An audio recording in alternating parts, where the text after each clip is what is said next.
কুমিল্লায় যারা ঘুরতে আসেন একদিনের জন্য কিন্তু ম্যাজিক প্যারাডাইজে আসতে পারেন আপনারা। এখানে ৩০০ টাকা প্রবেশ মূল্য রয়েছে, মানে টিকিট। এবং ৩ ফিট উচ্চতা, মানে ৩.৫ ফিট উচ্চতার যে বাচ্চা রয়েছে তাদের থেকে শুরু করে টিকিট লাগবে, আর তার নিচে যারা রয়েছে তাদের কিন্তু টিকিট লাগবে না। এবং ৪০০ টাকার একটি টিকিট রয়েছে, সেই প্যাকেজের মধ্যে কিন্তু ২টি রাইড ফ্রি রয়েছে, মানে ওই টাকার মধ্যেই থাকবে। সাধারণত ১৭টি রাইড রয়েছে এবং এক একটি রাইড কিন্তু ১০০ টাকা করে, শুধুমাত্র একটি রাইড রয়েছে ৫০ টাকা। তো ওই হিসেবে কেউ যদি চান যে দুটি রাইড আপনি এনজয় করবেন, সেক্ষেত্রে আপনি ৪০০ টাকার টিকিটটা কেটে নিলে সবচেয়ে ভালো হয়। খুব শীঘ্রই ম্যাজিক প্যারাডাইজের ভেতরের অংশ দেখাবো, এবং এটির অবস্থান হচ্ছে কুমিল্লা কোটবাড়ি। কোটবাড়িতে কিন্তু কুমিল্লা ইউনিভার্সিটি সহ আরও অনেক কিছু রয়েছে।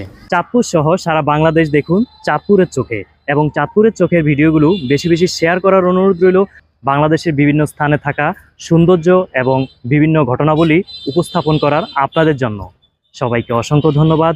আল্লাহ হাফেজ।